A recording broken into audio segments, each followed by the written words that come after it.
এই যে দেখেন কত সুন্দর একটা চাল কুমড় ধরেছে। এই যে দেখেন এই কাজটা করা কি যে কষ্টের। আসসালামু আলাইকুম, কেমন আছেন সবাই? আশা করি সবাই আলহামদুলিল্লাহ অনেক ভালো আছেন। আজকে চলে এসেছি চাইনিজ চাল কুমড়া গাছের যত্ন করার জন্য। তো ভাবলাম ভিডিওটা আপনাদের সাথে একটু শেয়ার করি। আজকে আমি এই গাছের যত্ন করব, চাইনিজ চাল কুমড়া গাছের যত্ন আমি যেভাবে করি সেটাই আজকে আপনাদের সাথে শেয়ার করব। প্রথমত আমি গাছের গোড়া পরিষ্কার করে নিব। আমি গাছ লাগানোর পরে কিন্তু এখনো গাছের কোনো যত্ন নেই নাই। এই যে দেখেন গাছের গোড়া একদম নতুন লতা বেরিয়েছে, পাতা বেরিয়েছে। গাছের গোড়ায় কিন্তু দেখেন বাতাস যাওয়া আসার মতো কোনো রকম কোনো জায়গা নেই। তো প্রথমেই আমি গাছের গোড়া পরিষ্কার করে দিব। যে কোনো গাছের গোড়া কিন্তু প্রথমত পরিষ্কার করে দিতে হবে। এই গাছটা যেহেতু আমি চালের উপরে ঝাঁকার মতো আর কি চালের উপরে দেব, তাই এই যে নিচের এগুলি কিন্তু আমি রাখবো না। এই যে আপনাদের ভাইয়া নিচের এই ডালাটা এই যে বাইধা দিছে, কিন্তু এখন আমি ডালাটা রাখবো না, এই ডালাটা আমি কেটে ফেলবো। কারণ একটাই ডালা আমি উপরে রাখবো, আর উপরে যাওয়ার পরে যখন আমি 1G 2G আর 3G কাটিং করব তখন যে ডালাগুলি বের হবে ওই ডালাগুলি শুধু রাখবো।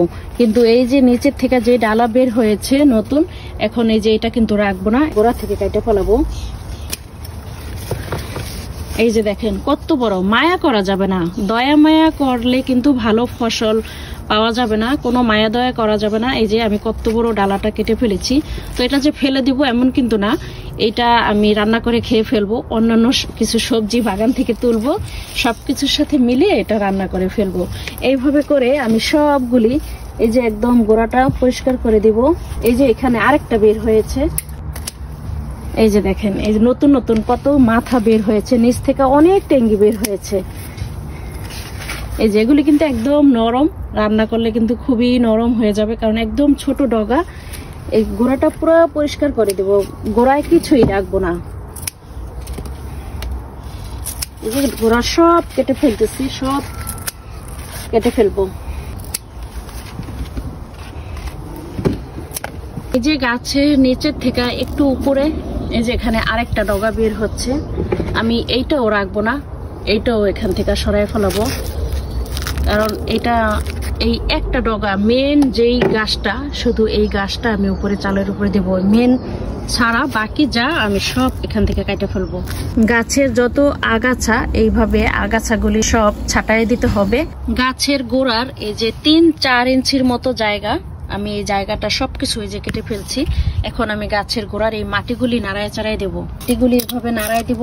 আর যদি কোনো ঘাস থাকে, ঘাস ছিল ঘাসগুলো উঠাই ফেলেছি, তাই এখন কোনো ঘাস দেখা যাচ্ছে না। গোড়ার কাজ শেষ। এখন যে কাজটা করব এইটা তো অনেক কষ্টের একটা কাজ, খুবই কষ্টের কাজটা আজকে করতে হবে। এই যে দেখেন কত সুন্দর একটা চাল কুমড় ধরেছে, একদম মানে বড় হয়ে গেছে। এটা কিন্তু দেখেন একদম গাছের গোড়ায়, বেশি বড় হয় নাই। আর এখানে ওই যে উপরে আরেকটা আসতেছে, দুইটা। এই যে এখানে আরেকটা, দুইটা।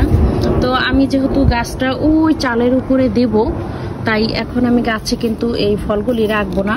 আর এই ফলগুলি যদি এখন রাখতে যাই তখন কিন্তু উপরে ভালো ফলন হবে না, তাই এখান থেকে আমি এইটা এখন এইভাবে ভেঙে ফেলবো। এই যে দেখেন এই কাজটা করা কি যে কষ্টের, কারণ গাছে যখন এমন ফল ধরে তখন কি এটা কাটা যায় বলেন?